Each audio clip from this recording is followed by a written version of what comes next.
विदाई समारोह के आकर्षण हमारी सीनियर मोस्ट क्लास 10+2 के विद्यार्थी विद्यालय के प्रांगण में उपस्थित मेरी इस पाठशाला के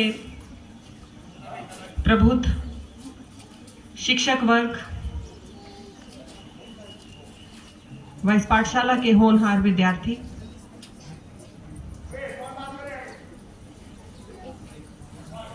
यहाँ पर मुझे इस विद्यालय के प्रांगण में आज हमारे कुछ और विद्यार्थी दिखाई दे रहे हैं जो इसी विद्यालय से शायद पास आउट हुए हैं और अब कॉलेज में या ITI में हैं।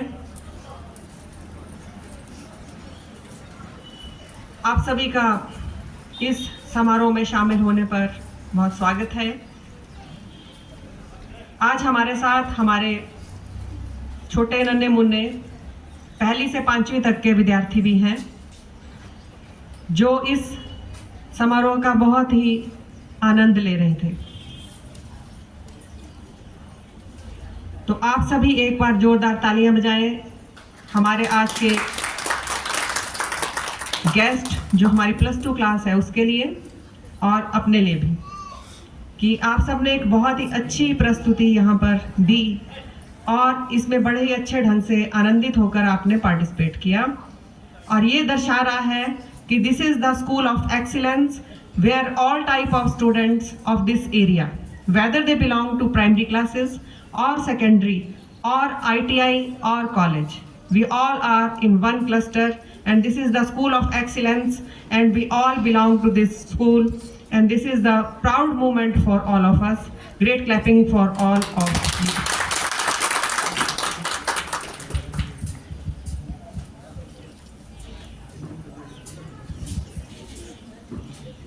आज हमारे इन विद्यार्थियों का एक विदाई समारोह। मेरे विचार में विदाई जो है वो कभी भी किसी की नहीं होती। जब से हम इस दुनिया में आए हैं और जब तक हमने किरदार निभाना है, हमने अपने जीवन के अलग अलग पड़ावों को पूरा करना है इस विचार के साथ कि मैंने कभी भी अपनी लाइफ से विदा नहीं लेनी है, बल्कि अपने जीवन के हर फेज को एक सक्सेसफुल व्यक्ति की तरह धीरे धीरे पार करना है और ऊंचाई के उस मुकाम पर पहुंचना है जिसका मैंने एक लक्ष्य रखा था। जैसे कि अभी इन स्टूडेंट से क्वेश्चन पूछेंगे कि what is the importance of education in your life.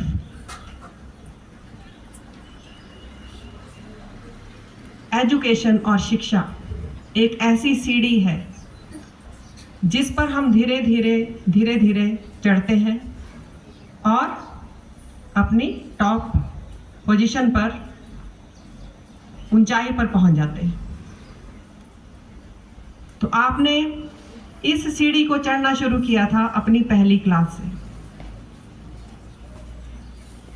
और उस सीढ़ी को, उसकी डोर को थामे रखा आपके पेरेंट्स ने और आपके टीचर्स ने। जब भी आपको ठोकर लगी, आपके टीचर्स ने आपको विद्यालय में संभाला, अपनी शिक्षा दी। जब भी आपको कहीं घर में ठोकर लगी, आपके पेरेंट्स ने आपको संभाला। तो इस तरह से आप उस सीढ़ी को चढ़कर कहाँ पहुंच गए बच्चों? अपने स्कूल की इस लास्ट स्टेप पर, सीढ़ी के उस लास्ट स्टेप पर जो 12वां स्टेप था, पहली से लेकर 12वां स्टेप। और उस सीढ़ी को चढ़ते चढ़ते आपने बहुत कुछ सीखा और आज आप लोगों ने अपना एक उद्देश्य बनाया कि मैंने डॉक्टर बनना है, मैंने इंजीनियर बनना है, मैंने आर्मी में कोई ऑफिसर बनना है, मैंने पुलिस में भर्ती होना है, मैंने पुलिस का कोई अधिकारी बनना है, या किसी ने एक लक्ष्य बनाया कि टीचर बनना है।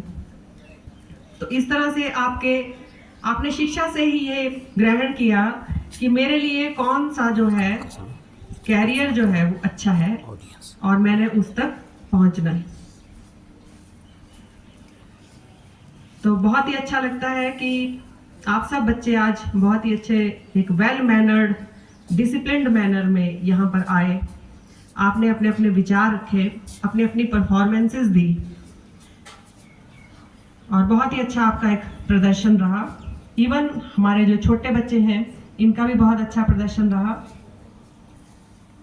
तो आपने अपने जहन में एक बात डालनी है कि आपके जीवन में राहें बहुत हैं, बहुत सारी राहें हैं, बहुत सारे ऐसे पथ मिलेंगे आपको कि जहां पर आप सोचेंगे कि मैंने आज इस रास्ते पर चलना है और ये तो बहुत ही आसान रास्ता है मेरे लिए और यहाँ पर मैंने फटाफट चल के आगे पहुंच जाना है। और कुछ बच्चे ऐसे होते हैं जो सोचते हैं कि ये राह मेरे लिए आसान नहीं है, ये राह बहुत कठिन है, इसमें बहुत कांटे हैं। तो कुछ उस पर चलना पसंद करते हैं और सक्सेसफुल वही है जो उस कांटे भरी राह को चुनता है। जीवन का नाम ही एक संघर्ष है। वहां से आप एक फूल उठाओगे तो 2 कांटे हटाने भी पड़ेंगे, तो उनको हटाओ। हो सकता है कि वो कांटे आपके हाथों में चुभ जाए, आपको दर्द हो, पर जो बच्चा उस दर्द को सह लेगा या जो व्यक्ति उस दर्द को सहेगा वो ही जीवन की उस कठिन राह को पार कर सकेगा और उसमें खरा उतरेगा। तो इस राह से अभिप्राय है मेरा आपके उद्देश्य प्राप्ति के कि आप अपना उद्देश्य ऊंचा रखो। अभी आप +2 पास करेंगे और हो सके तो उस कठिन राह को चुनो, उस अच्छे कैरियर को चुनो, हो सके तो किसी प्रोफेशनल कैरियर को चुनो। क्योंकि मैं देखती हूँ कि आप सब क्या करते हैं, आसान सी एक राह पकड़ लेते हैं। वो आसान राह आपके लिए क्या है, कोई बता सकता है मुझे? +2 में से बताओ। जैसे एक बेटी ने भी कहा कि मैं डॉक्टर बनना चाहती हूँ, दूसरे ने कहा मैं आर्मी में कमांडो बनना चाहता हूँ, और किसी ने ये नहीं कहा कि मैं सीधा +2 के बाद एक ट्रेनिंग सी करूँगा या करूँगी 1 साल की और उसके बाद मैं वही बनूंगी, चाहे मैं टेलर बन जाऊंगी, चाहे मैं इलेक्ट्रीशियन बन जाऊंगी या मैं कारपेंटर बन जाऊंगी। है कोई ऐसे भी? कोई बात नहीं, कोई भी कार्य छोटा नहीं होता बच्चों।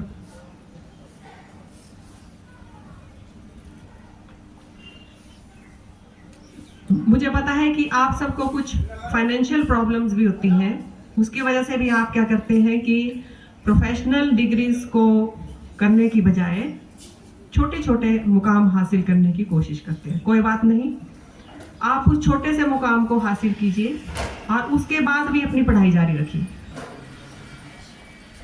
मतलब एक कांटा आपने उठाना है, उसकी जगह क्या लेना है, फूल चुनना है। उसके बाद नेक्स्ट अपना जो है पड़ाव उसको पूरा करो और इसी तरह आगे बढ़ते रहो ताकि जब तक आपको एक अच्छा मुकाम ना मिल जाए। क्योंकि जिंदगी की दौड़ जो है कुछ मीटर तक चलने पर ही पूरी नहीं होती। आपको हजारों करोड़ों किलोमीटर की यात्रा तय करनी है अपने उद्देश्य को पाने के लिए।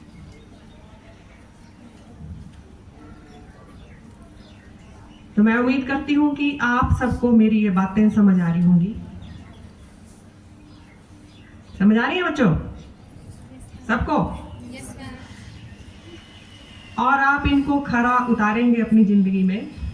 और जब कभी भी आपको किसी भी चीज़ की हेल्प पड़ेगी, ज़रूरत होगी कि मुझे आज ये चीज़ समझ नहीं आई या मुझे इसके बारे में पता नहीं चल रहा है, तो आप कभी भी हमें कांटेक्ट कर सकते हैं। हम आपको हमेशा अच्छी राह ही बताएंगे। हमारे जो टीचर्स हैं या मैं हूँ, कोई भी आपको अच्छी राह ही बताएंगे कि आपने बच्चों इस तरह का ये करना है जिससे आप और अच्छे बन सकते हैं। और खुद भी कोशिश करो, अपना 100% दे दो, अपने जीवन के लिए। ये नहीं कि अब आपको आपकी +2 क्लास होगी और अब आपको छुट्टियां हैं तो आप मौज मस्ती करो घर में। अभी भी जो आपके पास जितने दिन बचे हैं उसमें एड़ी चोटी का जोर लगा दो अपने मुकाम को हासिल करने में। और उसके बाद +2 के एग्ज़ाम्स के बाद जब आप प्रोफेशनल कॉलेजेस के जो भी टेस्ट देंगे, एंट्रेंस टेस्ट देंगे, तो उसके लिए भी आपने पूरी मेहनत के साथ उसको देना है। तो हो ही नहीं सकता कि आपको कोई भी आपकी राह ना मिले। जरूर आपको मिलेगा जब आप अपना 100% देंगे, क्योंकि लक और हार्ड वर्क में कौन इंपॉर्टेंट है? अभी आपको बताया इन बच्चों ने।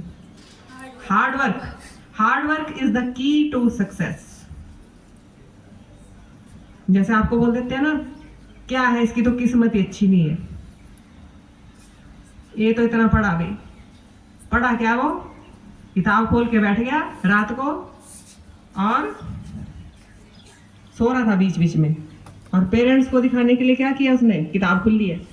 तो पेरेंट्स बोलते हैं वो मेरा बच्चा तो बहुत पढ़ रहा है जी, पर वो पढ़ नहीं रहा है, वो क्या कर रहा है? सो रहा है। और किस्मत के भरोसे बैठा है कि मेरी तो किस्मत बड़ी अच्छी है, मेरे को तो इस पंडित ने ये बोला है कि मैं 80% नंबर लेके पास हो जाऊंगी। पर जब नंबर आए तो 40 आए। क्यों आए? क्योंकि मेहनत नहीं की, किस्मत के भरोसे रहा। तो हमेशा अपने ऊपर विश्वास रखो। सेल्फ कॉन्फिडेंस, एक होता है सेल्फ कॉन्फिडेंस, एक होता है ओवर कॉन्फिडेंस। सेल्फ कॉन्फिडेंस रखो, आत्मविश्वास, और उसको रखने के लिए अपने माइंड में पॉजिटिविटी लाओ।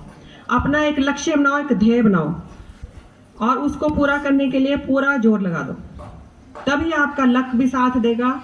अदरवाइज अगर आप उसको मेहनत नहीं करोगे, लक के भरोसे रहोगे, तो ना आपको लक साथ देगा, ना वो मेहनत साथ देगी, और आप हीरो से क्या बन जाओगे? जीरो। तो हीरो रहो, अपनी लाइफ के हीरो आप खुद हो, और उसको बनाते भी आप खुद हो। हम स्वयं ही अपने जीवन का निर्माण करते हैं और स्वयं ही अपने जीवन का विनाश भी करते हैं। हम खुद रिस्पॉन्सिबल हैं अपने लिए। हम दूसरे को दोष नहीं दे सकते, हम अपने पेरेंट्स को दोष नहीं दे सकते, हम अपने टीचर्स को दोष नहीं दे सकते, क्योंकि मैं अपने जीवन की निर्माता स्वयं हूं। मैंने खुद डिसाइड किया कि मैंने क्या बनना है, मैंने अपने अनुसार ही अपने जीवन को ढाला। तो जो व्यक्ति इस बात को सीख जाता है कि मैंने अपने आप ही अपना निर्देशन करना है, किसी के मार्गदर्शन पर नहीं चलना है, मैंने खुद अपने आप को ही एक अच्छे मार्गदर्शन करते हुए अच्छे मार्ग पर ले जाना है, वो अपने जीवन में जरूर सक्सेस होता है। तो आपने इन बातों का ध्यान रखना है, और मैं ईश्वर से प्रार्थना करती हूँ कि आप सबको सद्बुद्धि दे, खूब पढ़ने लिखने की शक्ति दे, और आप अपने जीवन के हर मुकाम को हासिल करो, अपनी ऊंचाइयों को हासिल करो, अपने सेल्फ कॉन्फिडेंस के साथ और अपने हार्ड वर्क के साथ। इसी के साथ आपको बहुत बहुत शुभकामनाएं आपके आगे आने वाली जिंदगी के लिए। धन्यवाद। जय हिंद, जय हिंद। YouTube पर हमारे चैनल को सब्सक्राइब करें और रेगुलर अपडेट के लिए बेल आइकन दबाएं।